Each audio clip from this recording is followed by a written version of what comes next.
Here's an overview of your CVP-805, intended to be a first session sitting down and just exploring what options you have with your CVP. Looking on the left-hand side of the panel, to the left-hand side of the screen, you have your power button.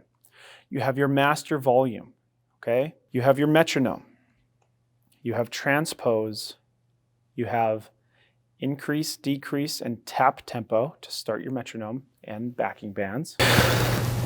You have style options on the panel. You have assignable buttons, which are customizable buttons that you can assign effects and different features from the CVP to each button. You have your style control, okay?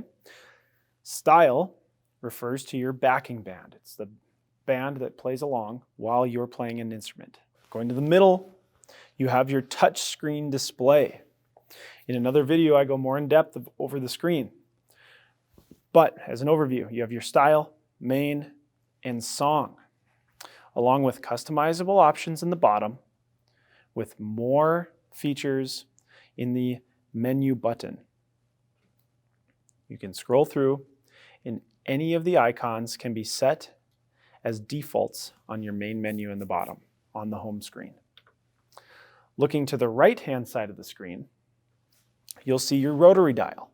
This helps dial in when you're working on balancing your instruments, when you're working on getting the exact tempo you want. For example, if I turn the metronome tempo right here, it's 104, 105. You can also use your rotary dial to get there quicker.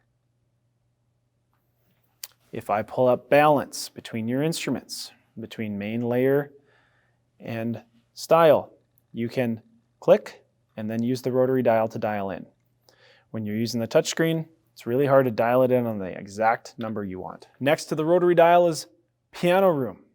This is a room that allows you to just have a piano-centric experience, and it shuts off all of the buttons. If you click buttons on your piano, on the panel, it's not going to do anything. This just is a piano room, so you can shut off the technology and enjoy the instrument. In the top right-hand corner, you'll notice you have a band that you can add here. This is your style section. Yamaha made a nice little band to represent the actual instrumentation that's being used. It's a nice touch. When you want to exit the piano room, you're able to just hit home, and it'll bring you right back. To the right of the piano button, you see song control. Song control not only controls built-in songs and play along songs and scores, but is also your recording section. To the right of song control is voice. Voice just stands for instruments. You see your categories. Everything that can be done on the panel, for the most part, can be done on the touch screen, but it's still nice to have the options of touch screen versus the buttons on the panel. Moving to the bottom half over here on the right-hand side of the screen, you'll see registration memory. This stands for preset instrumentation and styles. Registration memory, you can save your favorite instruments all the way 1 through 8. You can save those as collections, so you can have as many registration banks as you want. Registration bank, memory, and then of course the home button will bring you always back to your main home screen. The farthest option over here is called One Touch Settings, and those are preset instruments that go with all of the styles.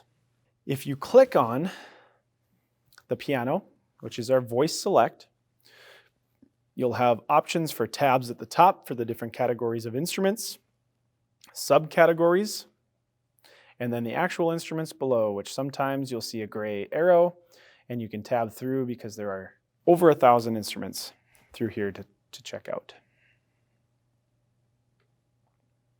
Okay. Home. Style. We're going to click on style. Once again, we have tabs at the top, which are our main categories. We can then go to a subcategory, which then leads into our main and actual clickable options. Back home. You can also access, you'll see transpose. I mentioned in the beginning of the video, you can access transpose by a click of a button on the panel. You can always hit close to go back home. Balance means you can balance your instruments. For me, I think 100 on both piano and layered strings is a little overpowering, so I always turn the strings down. Maybe you like having the strings up higher. You get to pick when you're messing around with main, layer, your style, your backing band, your left instrument, maybe you're playing along with a mic. You can change the balance easily right here. You can connect to Bluetooth and utilize the speakers that are on board on the Clavinova. Maybe you listen to podcasts. You can use it for that. You can listen to songs as you're trying to work through them, or you could just utilize the speakers in your home with background music. When you go back to utility and look a little bit more in depth, there's a chord tutor. There's a more in-depth mixer. There's a score option that will pull up an actual score if you've been recording or if you're using the play along feature. There's specific mic settings, vocal harmony. When you're singing in a microphone, you can add different sounding auto chords above your singing. If you're singing a note, it's smart. It knows how to add more harmony singing based around the chords you're playing and singing. Chord looper will allow you to loop a certain chord progression in a playing so you can play along. If we click on the song button, there are songs built into the CVP, 50 popular, pop, standard, folk, holiday and events, children's music, 50 classics, arrangements, duets, and original, lesson material that's commonly used by piano instructors all over the world. You'll see MIDI. User is for the piano. When you see user here, it just means it's stored on the piano's computer versus a USB. I don't have a USB plugged in right now, otherwise a USB option would be right there. And if we clicked on audio and we had our USB, it would be plugged in right there. Let's go back to popular. For example, let's use Hallelujah. I'm going to click home. I'm going to click on score, and you'll see it pulled up an actual score of Hallelujah for you to play along with. You can learn the song this way. You can play along with the backing accompaniment this way. You can have a light guided system. There's follow lights that'll show you how to play if you don't know how to read the score. You can play with any instrument you want. And you can download more songs from Yamaha's MusicSoft. Yamaha can only have so many on here. There are copyright reasons for why we can always have limited amounts of music on any device. When you want to record under song control, and we go and we click on channel and bring this down, you have 16 track recording here. It could be as easy as sitting down, overwrite MIDI, new MIDI, audio recording. We could just start playing right now and it would record our playing. You could have a metronome going while you're recording. You can change the tempo before you start. You can even record something with MIDI and then increase or decrease the tempo after. From here, if we wanted to record one hand at a time, we could turn off all the tracks and focus on one instrument and one hand. And then record. Go to track 2. Record a second track. Go to track 3. Record a third track. Record track 4.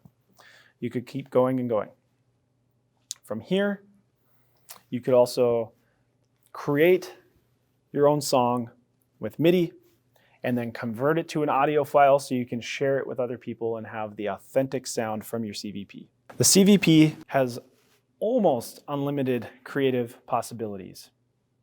You can sit down and use the one-touch settings to find instruments that you want to use when you're playing. These are preset instruments. You can go and dive in and find your favorite instruments that go with different styles.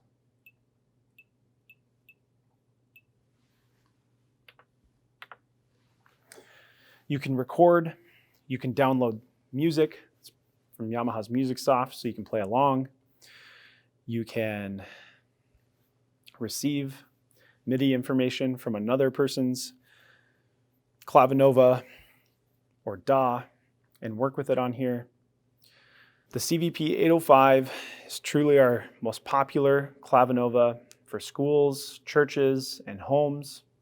If you're looking for a piano that has versatility and creative opportunities, the CVP-805 has everything you could want. I hope this helped give you a little bit of an overview of what's possible on your CVP, or if you're looking at getting a CVP, what's possible if you were to get one. I have more videos that go in depth on most aspects of the CVP-800 series. If you have any questions or you have things you'd like me to go over, please feel welcome to reach out to me and I'd be happy to answer any questions you may have.